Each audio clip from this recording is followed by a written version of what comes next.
Welcome students. Let's state and prove Euler's equations. We already know assumptions of Euler's equations.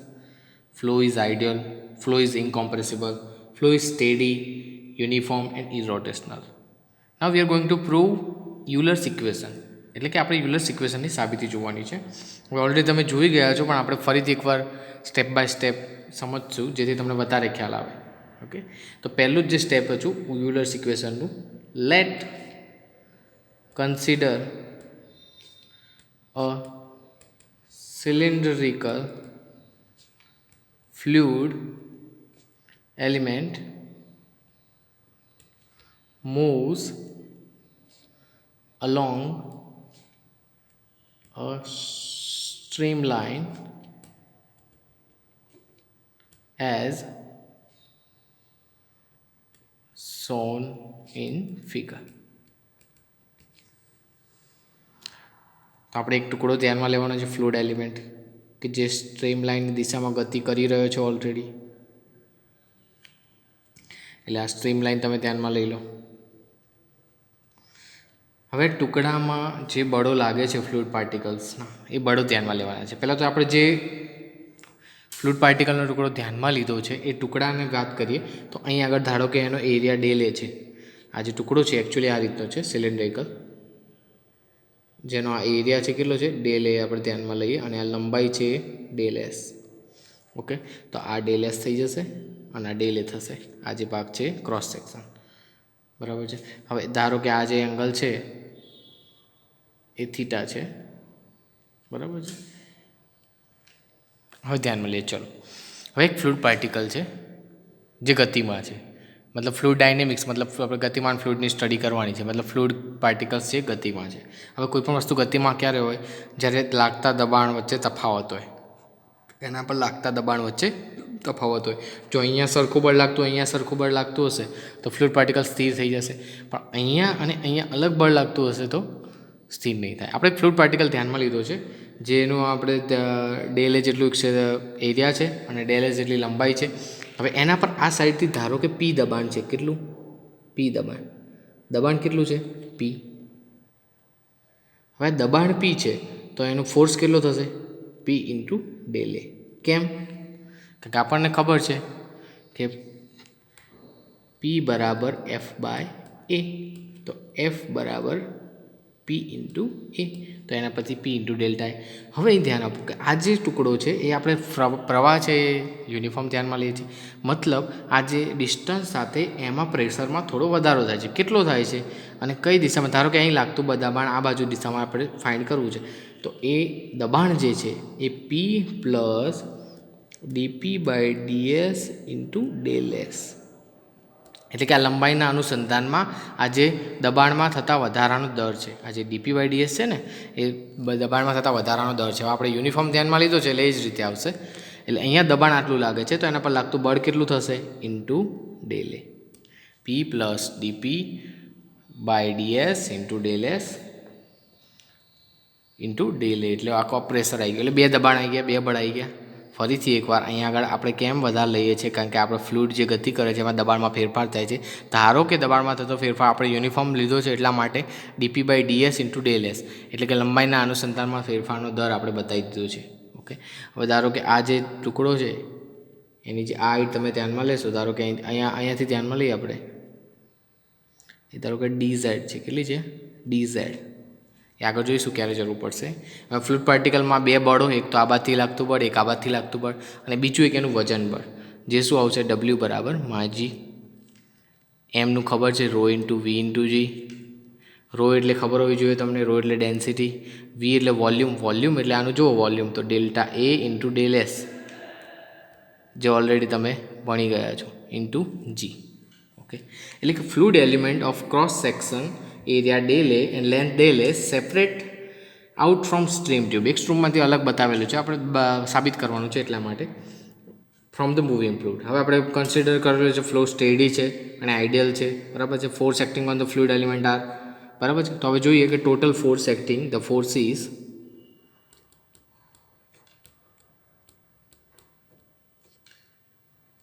acting on the fluid element.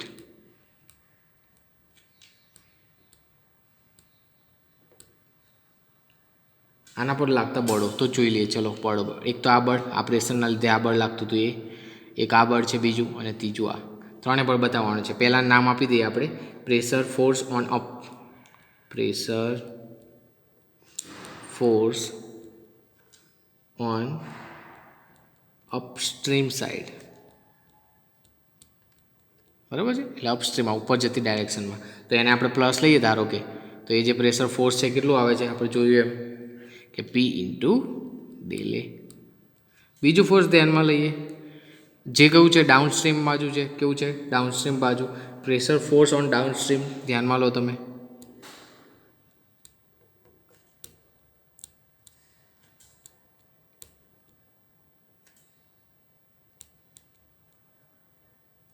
તો જો, તો આ બાજુ દબાણ કેટલું લાગે છે આટલું, P plus DP by DS into del S into del A. Okay, અને ત્રીજું જે બળ છે એનું વજનના લીધે છે, એ છે એની ગ્રેવિટી ફોર્સના લીધે જે વેઇટ છે. કયો એલિમેન્ટ? એનો વેઇટ એલિમેન્ટ. એ જોઈશું આપણે. તો એ થાય એમ ઇન્ટુ જી, એટલે મેં કીધું એમ રો ઇન્ટુ વી ઇન્ટુ જી, એટલે શું થશે રો જી ડેલ એ ઇન્ટુ ડેલ એસ. ઓકે, એટલે આ ત્રણ જે થયા એ બળો આ અત્યારે યુલર ઇક્વેશનમાં જે ત્રણ ફોર્સીસ લાગે છે એ બતાવ્યા છે મેં. ફરીથી એકવાર, એક બળ જે અહીં પી પ્રેશરના લીધે લાગતું હતું, એક આ બીજું અને એક આ ત્રીજું. હવે આ જે બળ છે, જે પ્રેશર ફોર્સ ઓન ડાઉનસ્ટ્રીમ, એટલે કે આ તરફ જાય છે. જો આને પ્લસ લો છો તમે આ ડાયરેક્શનમાં, તો આ ડાયરેક્શનમાં કેવા લેવા પડે? માઇનસ. તો આ જે થશે એ માઇનસ થશે. કેવું થશે? Minus. Minus P plus DP by DS into del S into del. એટલે ત્રણ ફોર્સ લાગે છે આપણે, બસ આ ત્રણને જ સરખાવવાના છે. તો આપણને આપણું યુલર્સ ઇક્વેશન મળી જશે. હવે ત્રણ ઇક્વેશન તો તમે જોયા, ત્રણ કયા કયા ફોર્સ લાગે છે, જે ઓલરેડી તમે આ જોયા કે એક ફોર્સ છે પી પ્લસ ડેલ એ, બીજું force minus P plus DP by DS del S del A. Minus કેમ લીધો છે? કારણ કે વિરુદ્ધ ડાયરેક્શનમાં છે એટલા માટે. હવે જોવાનું છે આપણે આગળ કે આ જે ફોર્સીસ છે એના પર ટોટલ કેટલા ફોર્સીસ લાગશે. બરાબર છે, તો જુઓ ચલો. તો total force acting on a fluid particle, total force is acting on fluid particles અથવા ફ્લુઇડ એલિમેન્ટ.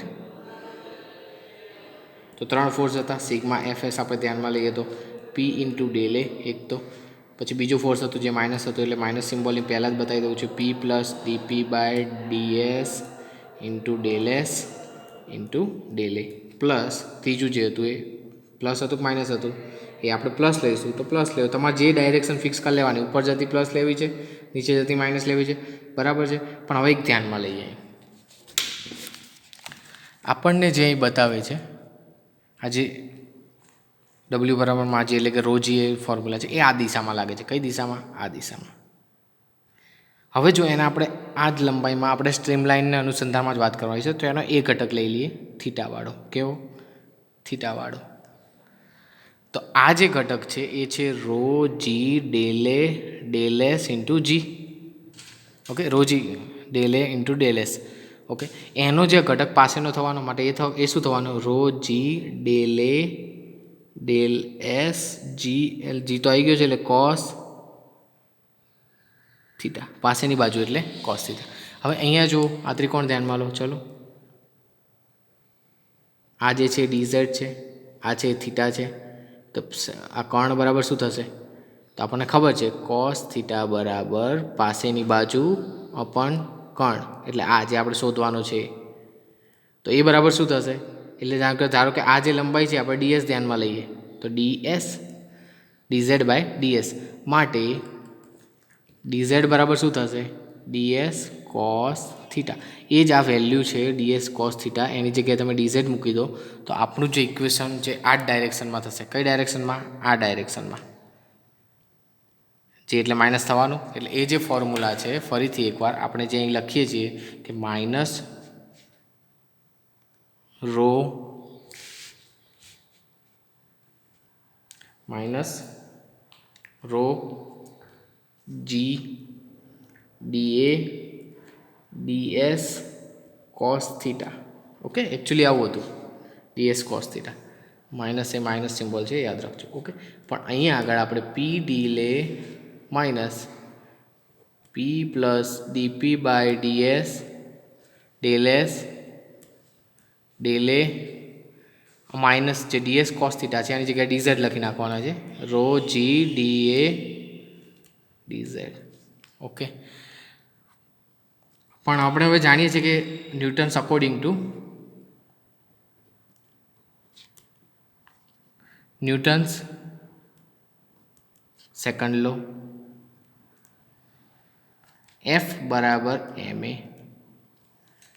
હવે આમાં જે એ છે એક્સલરેશન, એનું તમે ચેન રૂલની મદદથી કઈ રીતે આપણને ખબર છે, એ બરાબર શું છે, ડીવી બાય ડીટી, એટલે કે વેલોસિટીનો યુનિટ રેટ ટાઈમને અનુલક્ષીને. એ જ રીતે એને બીજી કઈ રીતે બતાવી શકાય, ડીવી તો ખરું જ, ડીવી તો આપણે બતાવીએ જ છીએ, ઇન્ટુ આપણે આ રીતે લખી શકાય, dv by ds ds by dt. Okay, પણ ડીએસ બાય ડીટી એટલે શું, તો એસ એટલે ડિસ્પ્લેસમેન્ટ છે. એકચ્યુઅલી વ્યાખ્યા થઈ, એક્સેલરેશનની વ્યાખ્યા શું છે, એકમ સમયમાં વેગમાં થતો ફેરફાર. એ જ રીતે વ્યાખ્યા છે એકમ સમયમાં ડિસ્પ્લેસમેન્ટમાં થતો ફેરફાર, એટલે વેલોસિટી કહીશું, એટલે વી ડીવી બાય ડીએસ થઈ જશે. શું થઈ જશે, વી ડીવી બાય ડીએસ. માટે એફ બરાબર, ખ્યાલ હોવો જોઈએ આપણને, એફ બરાબર ડેલ, આપણે સૂક્ષ્મ જો દળની વાત કરીએ તો ડેલ એમ ઇન્ટુ એ એસ, એટલે જે આપણે એસ એટલે આને કહીશું, બરાબર છે, આના ઘટકો આપણે તો ઓલરેડી તમે ભણશો. ઓકે, એટલે માટે એફ બરાબર ખબર છે આપણને, sigma F S is equal to rho del A del S. હવે એમ એટલે કેમ, રો આ પાર્ટિકલનો વજન એ ખ્યાલ જ છે તમને, ઓલરેડી ભણી ગયા છો. અને એસની જગ્યાએ વી ડીવી બાય ડીએસ થઈ ગયું. હવે આની જગ્યાએ તમે આ વેલ્યુ મૂકી શકો કે ના મૂકી શકો. ઓકે, તો આપણે જોઈએ કે એના પરથી શું, એની જગ્યાએ વેલ્યુ મૂકી દઈએ તો P del A minus P plus DP by DS into del S del A minus rho G del A del Z is equal to rho DA DS તો ડેલ એ. ડેલ અને ડીનો મતલબ same જ થશે, પણ જ્યારે તમે જે ચલ છે એને ડે એ ફોર્મમાં લખીશો, અને જ્યારે સાપેક્ષ ચલ છે એ બતાવવા માટે ડીનો યુઝ કરો છો અત્યારે, એટલે del A del S into V dv by ds. ચલો હવે એલિબ્રેટ કરીએ અલગ અલગ રીતે.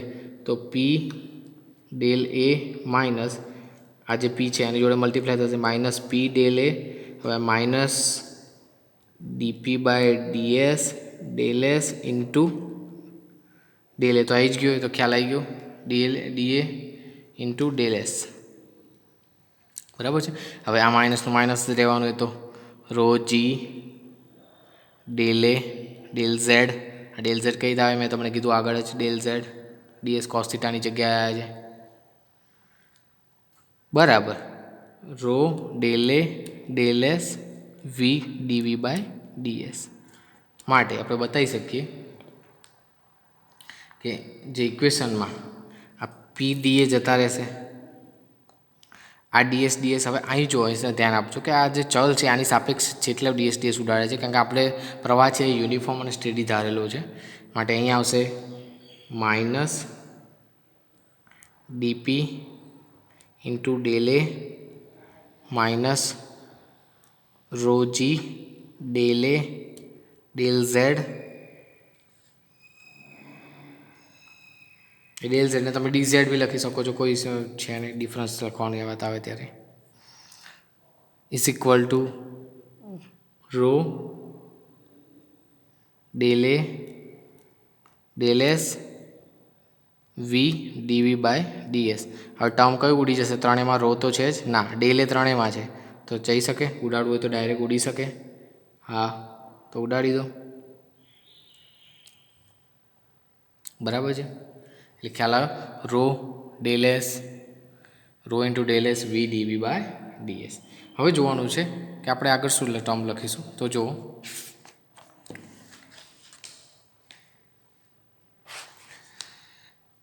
હવે જે ટર્મ્સ રહે છે એ જ હું બતાવીશ અહીં ડાયરેક્ટ તમને. ઓકે, તો આ બાજુ રહે છે minus dp minus rho g dz અને આ બાજુ રહેશે rho ds del S V dv by ds. હવે આ ડીએસ ડીએસ ઉડાડી શકાય આપણે, કારણ કે હવે ડિફરન્સને જે ચલ છે બંને સેમ ડીનો મતલબ સેમ જ હશે, પણ આપણે ડિફરન્સ બતાવતા હતા, મતલબ સૂક્ષ્મ હતું એટલા માટે બતાવતા હતા, અને આ એક ચલ બતાવતા સાપેક્ષ માટે, એટલે વી ડીવી. ચલો તો આને આ રીતે લખી શકાય. આ જે માઇનસવાળા ટર્મ છે minus dp minus rho g dz minus V dv into rho is equal to 0. હવે આને ડિવાઈડ કરવાનું છે, ડિવાઇડેડ બાય માઇનસ અને રો એના વડે ડિવાઈડ કરી દઈએ ઓન બોથ સાઈડ. એટલે તમારે જે રીતે લખવું હોય ડાયરેક્ટ પણ કરી શકો છો, આ તો મેં ધીમે ધીમે તમને એક્સપ્લેન થાય એટલા માટે, બાકી ડાયરેક્ટ તમને ખ્યાલ આવી જ જશે કે ડીપી બાય રો માઇનસ તો ગયું, માઇનસ અને રો ગયા એટલે જી ડીઝેડ, પણ હું આ બાજુ લખું છું આ પ્લસ વી ડીવી અપર રો તો ગયું. હવે અહીંયા આગળ માઇનસ કેમ જતા રહેશે, કારણ કે માઇનસ રો વડે આપણે ડિવાઈડ કરેલા છે એટલા માટે. એ જ રીતે અહીં આવશે પ્લસ રો